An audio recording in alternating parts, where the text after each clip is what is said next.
हर trader कुछ ना कुछ कैपिटल लेकर आता है मार्केट में और वो ऊपर नीचे होती रहती है। और जब ट्रेडिंग कैपिटल एक समय के बाद में बढ़ने लगती है तब हमको समझ में आता है कि हम सही रास्ते पर चल रहे हैं। इतना लंबा समय हो जाता है कि हमको उसको एनालाइज करने में समय लग जाता है कि सही में हम सही रास्ते पर हैं कि नहीं हैं। ये बताने वाला भी कोई नहीं होता है और जानने की प्रक्रिया की जानकारी का भी अभाव होता है। तो इसके लिए मैं इस वीडियो में आपको डिटेल्स में बताने वाला हूँ कि आप खुद का एनालाइज करके कैसे पता कर सकते हैं कि आप क्या कर रहे हैं और किस रास्ते पर जा रहे हैं। मैं इसलिए बता सकता हूँ क्योंकि मैं 20 साल हो गया है। मैं 2006 से सितंबर 2006 से ट्रेड कर रहा हूँ। तो आज मैं आपको फर्दर इसी के बारे में बताने की कोशिश करूँ। 50% तक की रिस्क भी लेते हैं। कभी कभी पूरा कैपिटल ही माइनस में चला जाता है। तो उस समय हम इतना ध्यान नहीं देते हैं। बाद में जब हमसे ट्रेड करते बनने लगता है तो हम 2% की रिस्क लेके डरते हुए और फिर उसके बाद में उस कैपिटल से 1.5% 2% महीने का बनाते हैं। तो रिस्क बढ़ा लेते हैं तो रिजल्ट भी बड़ा दिखता है, अमाउंट डबल ट्रिपल हो जाता है। लेकिन ट्रेडिंग कभी इजी नहीं थी, आज भी नहीं है और आगे भी हार्ड होने वाली है। पहले नॉलेज कम था तो बहुत कुछ जानकर भी काम चल जाता था। आज नॉलेज ज़्यादा है तो एक्स्ट्रा जानना पड़ता है और स्मार्ट काम करना पड़ता है, तभी पैसा बनता है। आने वाले समय में और एफर्ट बढ़ेगा। तो कैपिटल बनाना शुरू तभी हो पाएगा जब वह सही टाइम में मार्केट सीखने को मिले और उस सीखने के साथ में उसके साथ उसका इम्प्लीमेंटेशन हो। हमारा पूरा फोकस प्रॉफिट पे होता है, इसलिए थोड़ा सा जब हम एंट्री करते हैं तो उतना रिजल्ट नहीं मिल पाता है। फिर एक ऐसा समय आता है जब अपना कैपिटल बनना शुरू हो जाता है। बहुत बड़ा नहीं पर छोटा छोटा सा ही सही कैपिटल बनता है और थोड़ा बहुत ड्रॉ डाउन भी आते हैं। लेकिन सीखते समय हम एक बड़ी गलती करते हैं कि हमारा फोकस प्रॉफिट पर ही रहता है। प्रॉफिट आएगा लेकिन प्रोसेस फॉलो करना पड़ेगा। उस समय हमारी आदत क्या होती है कि हमको हमेशा प्रॉफिट चाहिए। पहले एक 2-3 दिन प्रॉफिट में निकले और एक दिन लॉस हो गया तो हमारा वीक का पूरा प्रॉफिट एक ही लॉस में ख़त्म हो जाता है। और फिर हम जो ट्रेड करते हैं वीक में, उस वीक में आप लॉस रिकवर करने के लिए ही पूरे महीने का ट्रेडिंग का पैसा ख़त्म कर देते हैं। इसको ओवर ट्रेडिंग, एवरेजिंग, इनके नाम से आप लोग समझते होंगे, पर समहाउ थोड़ा बहुत प्रॉफिट बना लेते हैं। ऐसी स्टेज आपकी आ जाती है। लेकिन वो प्रॉफिट प्रोसेस से नहीं आता है कि लंबे समय में प्रॉफिट को बड़ा करना है तो लॉट साइज बढ़ाने से, क्वांटिटी बढ़ाने से ही प्रॉफिट बनता है। क्या होता है, छोटी क्वांटिटी में लगातार ट्रेड करने से जो प्रॉफिट बनता है उसी को फिर मल्टीप्लाई करते हुए लॉट साइज बढ़ाना पड़ता है। प्रॉफिट आए या लॉस आए, एक्सेप्ट करो, ट्रेड को ख़त्म करो। 1:2 या 1:3 के लिए जैसा आपने डिसाइड कर रखा है। छोटा लॉस लेंगे, बड़ा प्रॉफिट लेंगे तो लॉन्ग टर्म में ज़्यादा फायदा होगा।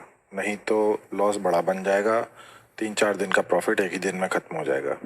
यही कारण है ट्रेडिंग हार्ड लगने लगती है। और अगर हम प्रोसेस फॉलो करते हैं रिजल्ट अपने आप आएगा और रिजल्ट बाय प्रोडक्ट है।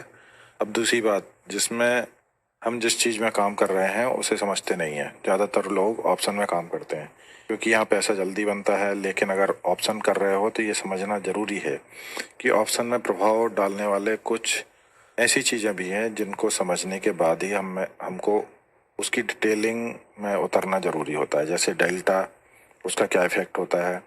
गामा, वो क्या इफेक्ट डालता है, एक्सपायरी के पास में कैसा इफेक्ट डालता है। थीटा, मतलब ये हवा भरी है। अगर ट्रू वैल्यू में हमारी रियल वैल्यू क्या है ऑप्शन की, उसमें जितनी हवा भरी होती है वो थीटा होता है। थीटा, वेगा, वेगा कैसे काम करता है। अगर ये नहीं पता तो आप ऐसी मशीन चला रहे हैं जो आपको चलानी नहीं आती है। मार्केट उल्टा पड़ गया तो समझ में नहीं आएगा कि क्या करना है। इसीलिए ऑप्शन में लॉस करने वालों की संख्या ज़्यादा होती है। पर ये नॉलेज जो मैं आपको बता रहा हूँ सभी ट्रेडर समझते तो हैं पर उसको अप्लाई नहीं करते हैं। देखिए, छोटा प्रॉफिट बनाने के साथ में ये परेशानियां खत्म नहीं होती हैं। जैसे प्रॉफिट चल रहा है और आप जैसे लॉट साइज को बढ़ाना चाहते हैं तो लॉट साइज बढ़ाने के साथ में ही क्वांटिटी, जैसे लॉस ज़्यादा होने लगा या 4 या 5 दिन आपको लूजिंग स्ट्रीक आ गई तो क्वांटिटी कम कर देते हैं। तो इस समय आपको क्वांटिटी कम भी नहीं करना चाहिए और एक्सपेरिमेंट दूसरे अकाउंट में करते जाना चाहिए। जो अकाउंट से आप ट्रेडिंग के लिए रखा हुआ है वो उससे ट्रेडिंग ही होना चाहिए। तो प्रॉफिट मेंटेन करना बहुत ही कठिन काम होता है। क्योंकि उसके लूजिंग स्ट्रीक में प्रॉफिटेबल ट्रेडर भी लॉस में चला जाता है। अच्छा, छोटे अकाउंट में सीखते रहना चाहिए मेरे ख्याल से, और बड़े अकाउंट में इस तरीके के चीज़ें नहीं करना चाहिए। तो धीरे धीरे आपकी ट्रेडिंग में सबसे अच्छा यही है कि गलती मानो, प्रोसेस फॉलो करो, टारगेट रखना सीखो और एग्जिट करो। बस यही है ट्रेडिंग। जब अच्छा कैपिटल होगा तो कैपिटल अपने आप डिसिप्लिन बनाता है, कैपिटल ही साइकोलॉजी कंट्रोल करता है और कैपिटल ही माइंडसेट स्टेबल रखता है।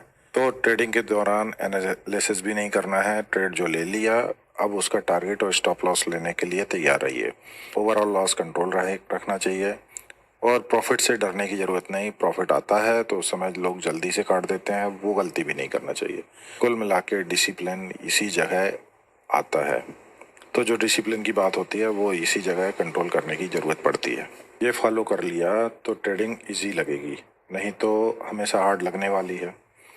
तो ट्रेडिंग की सक्सेस डिपेंड करती है कि कैपिटल कितना है, कैसे बनाया गया है, और सबसे इम्पोर्टेंट, लॉस में रिएक्शन कैसा है आपका। कैपिटल घटे तो रिएक्शन क्या है, और प्रॉफिट में रिएक्शन क्या है। प्रॉफिट में क्वांटिटी अचानक बढ़ाते हैं या धीरे धीरे ग्रो करते हैं, यही आपका प्रोसेस डिफाइन करता है। कोशिश ये करो कि क्वांटिटी मेंटेन करो, टाइम फ्रेम मेंटेन करो, ओवरऑल लॉस मेंटेन करो, रिस्क रिवार्ड मेंटेन करते रहो, ओवर ट्रेडिंग से बचो। अगर हम फॉलो करें तो ये कोई बड़ी बात नहीं कि हम इसे कर नहीं सकते, लेकिन हम इसको करते नहीं हैं। क्या करते हैं?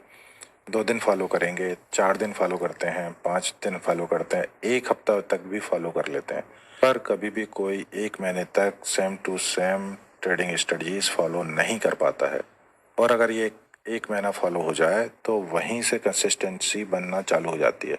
लेकिन हम क्या करते हैं, 4-5 दिन या 1 हफ्ता फॉलो करके धीरे धीरे ध्यान हटाना शुरू कर देते हैं, और ये गलती नहीं करना चाहिए।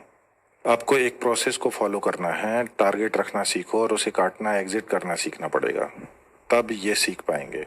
जब आपके पास अच्छा कैपिटल होगा, तो मैंने बहुत बार देखा है कि जब लोग बड़ी कैपिटल के साथ ट्रेड करते हैं तो वो सही तरह से काम नहीं कर पाते हैं।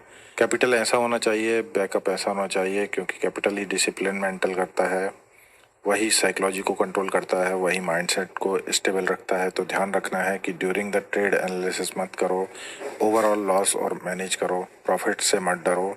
अगर ये बातें फॉलो कर ली तो ट्रेडिंग इजी लगने लगेगी, अदरवाइज ट्रेडिंग हमेशा हार्ड लगती जाएगी। ट्रेडिंग की सक्सेस एक बात पर डिपेंड करती है, अगर आपके पास कैपिटल कितना है, आप उसे कैसे बना कर लाए हो, और जब तक आप मार्केट में उसे लगाते हो तो आपका रिएक्शन कैसा होता है। जब लॉस होता है तो कैपिटल कम होता है, तो जब प्रॉफिट होता है तो वो बढ़ता है, तो आपका रिएक्शन उस पर कैसा चलता है। प्रॉफिट में आप क्या करते हो, अचानक से क्वांटिटी बढ़ा देते हैं या धीरे धीरे अकाउंट ग्रो करते हैं, यही आपका प्रोसेस डिफाइन करता है। ठंडे दिमाग से ट्रेडिंग के बारे में सोचो, धीरे धीरे सपोर्ट, रेजिस्टेंस, सेटअप, टेक्निकल सीखते जाओ। इसी तरीके से अपना साल अच्छा बनाओ।